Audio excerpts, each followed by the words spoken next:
Hello guys, welcome back to my Facebook page and YouTube channel. তো guys, আমি ভাবতেও পারিনি যে সকাল সকাল আমার সঙ্গে একটা এরকম ঘটনা ঘটবে, একটা এরকম কল আসবে যেটা আমার মনটা খারাপ করে দেবে। তো আমার মা আর আমি তাড়াতাড়ি করে বেরিয়ে পড়লাম রেডি হয়ে সেই জায়গাটাতে রওনা দেওয়ার জন্য। তো চলো গাইস, আমি দেখাচ্ছি যে আমি কেন এত তাড়াহুড়া করে তাড়াতাড়ি যাইতেছি। তো সেটা দেখার জন্য ব্লগটা তোমরা পুরোটাই দেখবা। তো এই যে আমার মা আর আমি এখানে বাস স্ট্যান্ডে পৌঁছে গেলাম, বাসের জন্য দাঁড়িয়ে আছি গাইস অনেক রৌদ্রুর মধ্যে। ফাইনালি বাসটা এসে পড়লো। তো এখন আমরা উঠে যাব বাসের মধ্যে উঠে ডাইরেক্ট আমরা ফার্স্টে ঘোষপুকুরে নামবো, কারণ ওখানেই আছে আমাদের, বলছি গাইস। তো এই যে বাসের মধ্যে উঠে পড়লাম। এই যে ফাইনালি গাইস এসে পড়েছি আমার মাসির ছেলে। এর 3বার অ্যাডমিশন করিয়েছি বড় হসপিটালে, ওয়েস্ট বেঙ্গলের বড় হসপিটালে। তো ঠিক হয় নাই, ওর চোখ মুখ পেট সব ফুলে গিয়েছে। তো আমরা আবার বাসে উঠে পড়ে এই যে মেডিকেল মোড়ে নেমেছি, কারণ বাসটা ডাইরেক্ট ওখানে নামেনি। আর এই যে দেখতে পাচ্ছ এদিকে অনেক ফুলে গেছে চোখ মুখ সব কিছু, হাত পেট। তো আমার মা এদিকে বলছে ওকে যে কিছু হবে না, কান্না করতেছিল ও।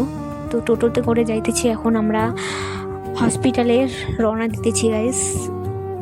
আর আমার মাথা এদিকে ব্যথা করতেছে, কারণ আমি বাসে চড়তে পারি না। তো আজকে আবার কালকে কলেজে আসতে হবে আমাকে, সেটাই আমি ভাবতেছি।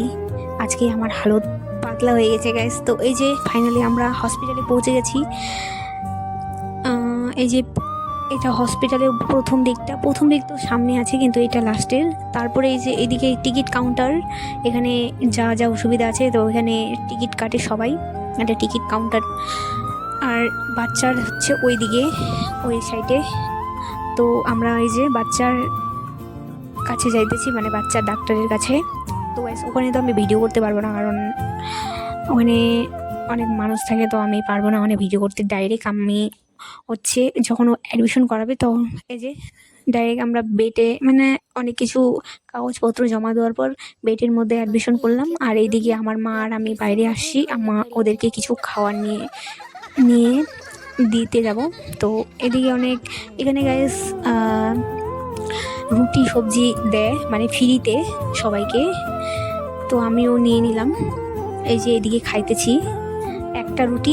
আমি একটা রুটি আমাকে পছন্দ না হতো, তার একটা রুটি নিয়েছি। আর আমার মা খাবে না, কারণ আমার মা কার্তিকা বরত করে, তার জন্য ও খাবে না। আমি একটা রুটি খাইলাম, আর রুটি 3টা করে দেয়। তো ওদের জন্য প্যাক করে নিয়েছি, আমি একটা নিয়েছি। তো খাওয়া দাওয়া করে আমি টোটোতে উঠে পড়লাম আবার আমরা বাড়ি যাওয়ার জন্য। ওদের সঙ্গে আর আমি দেখা করতে যাইনি গাইস, কারণ উপরের তালার উঠতে হবে, আর অনেক ওখানে গন্ধ কি আর মাথা ব্যথা করে যায়, তার জন্য আমি চাইনি। আমার মা গিয়ে সব কিছু দিয়ে আসলো, আর আমি বাইরে ছিলাম। তো এই যে ফাইনালি পৌঁছে গেলাম বাড়ির রাস্তার মধ্যে। তো এখন হাইটে হাইটে যাইতেছি। আর কি সুন্দর ফুলটা দেখো গাইস, আমি ফুল দেখলে আমার লোভ সামলাতে পারি না, আমাকে কানের মধ্যে গুঁজে দিতেই হবে। তো এইদিকে গুছিয়ে দিলাম। আমরা বাড়ি পৌঁছে গেলাম অনেক ট্রাভেলিং করার পর। এখন বাড়িতে আসলাম, স্নান করব, কিছু খাবো।